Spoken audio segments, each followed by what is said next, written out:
नमस्कार दोस्तों, एक बार फिर स्वागत है आप सभी का शिक्षा दीक्षा पर। दोस्तों, भारत के लिए एक बहुत पॉजिटिव और इंटरेस्टिंग डेवलपमेंट हुआ है।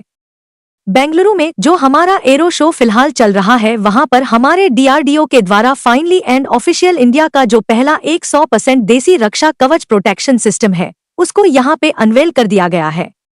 आप लोग यहाँ पर देख सकते हैं, यह खबर एक दिन पहले ही सामने आई है और उन्होंने इस तरीके से इस पूरे के पूरे रक्षा कवच प्रोटेक्शन सिस्टम की अनवेलिंग को रिसेंटली हमारे एरो शो में किया है। अब वैसे तो इसके बहुत सारे मायने हैं, स्पेशली हमारे एयर डिफेंस सिस्टम के लिए, लेकिन 2-3 मुख्य वजहों से यह खबर बहुत ही स्पेशल बन जाती है।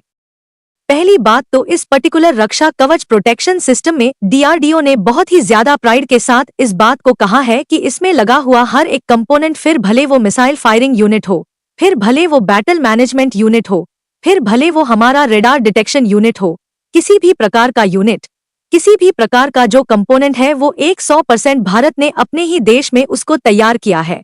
बल्कि डीआरडीओ ने इसकी पूरी की पूरी लिस्ट को भी यहाँ पे जारी किया है। आप लोग यहाँ से लेकर यहाँ तक देख सकते हैं। इसमें लगी हुई मिसाइलें, इसमें लगी हुई वार्निंग कंट्रोल सिस्टम, इसमें लगे हुए गन सिस्टम्स, किसी भी चीज का आप लोग नाम ले लीजिए, कुल मिला के उसको 100% इंडिया में ही बनाया गया है। और इसमें और भी खास बात यह है कि इसमें से कई सारे सिस्टम्स तो ऐसे हैं जो कि हमारी प्राइवेट कंपनीज ने पिछले कुछ सालों में ही डेवलप किए हैं। नंबर 2 रीजन जिसकी वजह से यह बहुत ही स्पेशल बन जाता है, डीआरडीओ ने एक ऐसा रक्षा कवच सिस्टम तैयार किया है जिसमें कि लेजर बेस्ड एनर्जी वेपन्स को भी इंटीग्रेट किया गया है। और यह बहुत ही खास इसलिए बन जाता है क्योंकि अगर आप दुनिया के बड़े बड़े बहुत ही ज्यादा जो फेमस एयर डिफेंस सिस्टम्स माने जाते हैं, जैसे कि रशिया का S-400 हुआ, यहाँ तक कि जो इजराइल का आयरन डोम सिस्टम माना जाता है, उसमें भी आपको laser based energy weapon systems उसके अंदर हमें इंटीग्रेटेड नहीं देखने को मिलते। लेकिन डीआरडीओ ने अपने इस रक्षा कवच सिस्टम में उनको भी इंटीग्रेट किया है। और नंबर 3, जो मैं समझती हूँ कि अगर आप आयरन डोम के साथ भी इसकी तुलना करने जाएं, तो दोस्तों यहाँ पर जो इजराइल का आयरन डोम सिस्टम है, जिसको कि वो लोग बहुत लंबे टाइम से इस्तेमाल करते आए हैं, वो भी एक 100% इंडिजिनस सिस्टम नहीं है। इजराइल बोलता तो यही है कि उनकी जो इजरायली फर्म्स है, रफाल एडवांस डिफेंस सिस्टम्स और इजराइल एरोस्पेस, उन्होंने इसको बनाया है। लेकिन उनको बनाने में इजराइल की बहुत ज्यादा जो मदद है वो अमेरिका के द्वारा करी गई है। और जो कई सारे कंपोनेंट्स हैं, वो भी इजराइल को अमेरिका के द्वारा ही दिए गए हैं।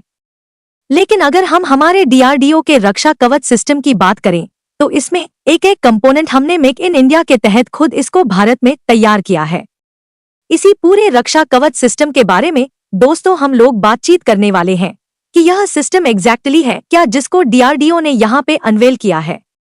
इसके जो अलग अलग कंपोनेंट्स जिसकी डीआरडीओ ने लिस्ट जारी करी है, उसके बारे में भी हम लोग चर्चा करेंगे और समझेंगे कि क्यों हमारा ये सिस्टम भारत के लिए बहुत ही ज्यादा लाभदायक और बहुत ही एक स्पेशल सिस्टम बनता है। तो आइए शुरू करते हैं। दोस्तों, जैसा कि मैंने आपको स्टार्टिंग में बताया कि हमारे बेंगलुरु में चल रहे एरो इंडिया शो 2025 में डीआरडीओ ने पहली बार अपना जो रक्षा कवच प्रोटेक्शन सिस्टम है, इसको यहाँ पे अनवेल कर दिया है। चलिए अब पॉइंट पर आते हैं, ये रक्षा कवच असल में है क्या? तो डीआरडीओ ने यहाँ पर बताया है कि जो यह रक्षा कवच सिस्टम है, सबसे पहले तो यह एक मल्टी लेयर्ड सिस्टम है।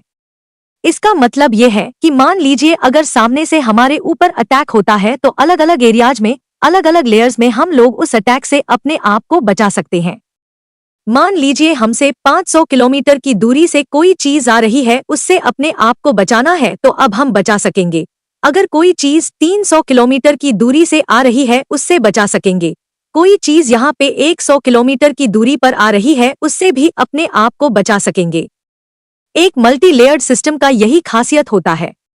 लेकिन डीआरडीओ ने कहा है कि यह केवल एक मल्टी लेयर्ड सिस्टम ही नहीं है, बल्कि ये एक मल्टी डोमेन प्रोटेक्शन सिस्टम भी है। यानी कि अगर सामने से आने वाला जो थ्रेट अलग अलग प्रकार के थ्रेट्स हैं, तो उनसे भी डीआरडीओ का ये सिस्टम हमें बचाने में सक्षम है। इसका जो बेसिक स्कीमेटिक है, वो तो वैसे ही काम करता है जैसे दुनिया में कोई भी एयर डिफेंस सिस्टम काम करता है। किसी भी डिफेंस सिस्टम में कुल मिला के 3 मेन यूनिट्स होते हैं।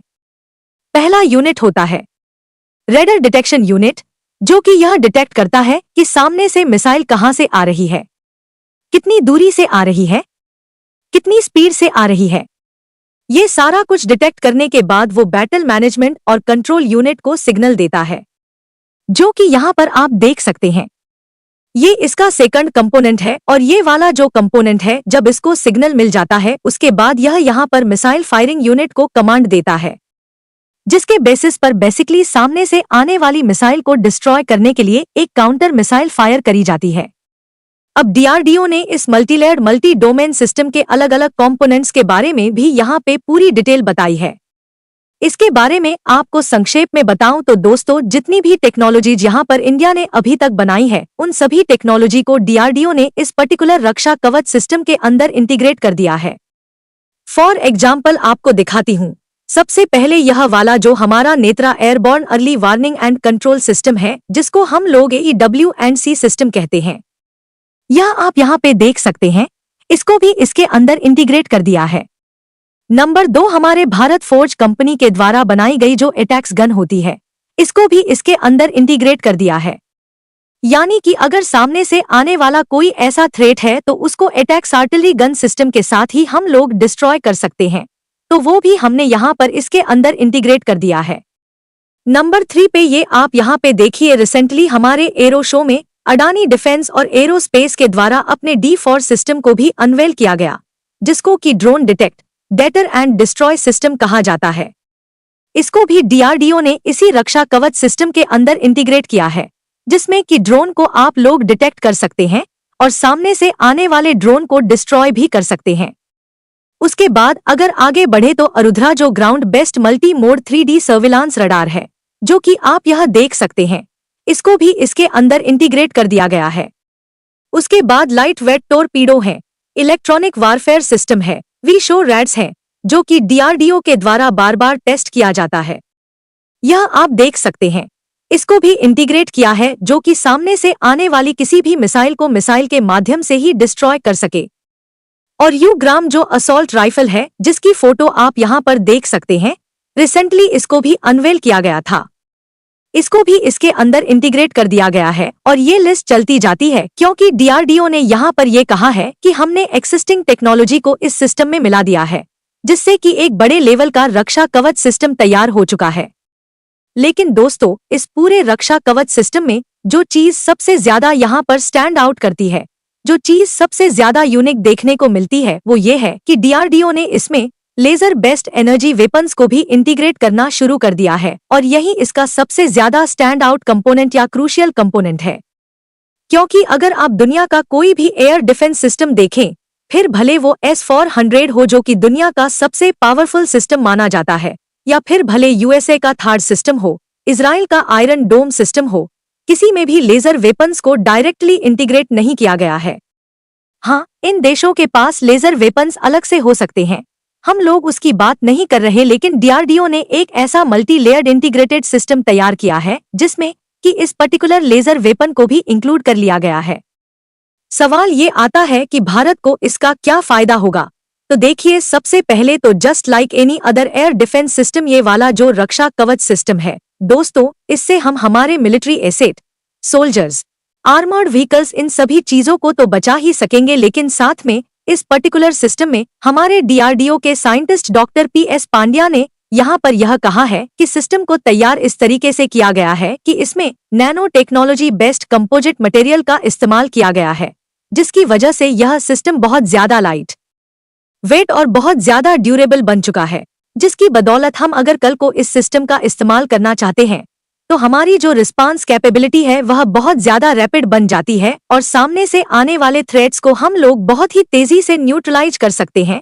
और द बेस्ट पार्ट, जो कि अगेन मैं पहले भी कह चुकी हूँ, दोबारा भी इन्होंने भी यहीं पर यही कहा है कि इसका जो सबसे खास बात है वो यही है कि इसमें अलग अलग मल्टीपल सिस्टम्स को एक ही जगह पे इंटीग्रेट किया गया है। आपको सुनने में लगता होगा कि ये अलग अलग टेक्नोलॉजीज ही तो हैं, लेकिन दोस्तों उनको इस तरीके से इंटीग्रेट किया गया है कि हमारा जो यहाँ पे रडार यूनिट होगा वो देखेगा कि सामने से किस तरह का थ्रेट आ रहा है एंड उसके बाद अकॉर्डिंगली उसको उसी तरीके से वहां पे डिस्ट्रॉय भी किया जाएगा। देखते हैं दोस्तों आगे क्या होता है।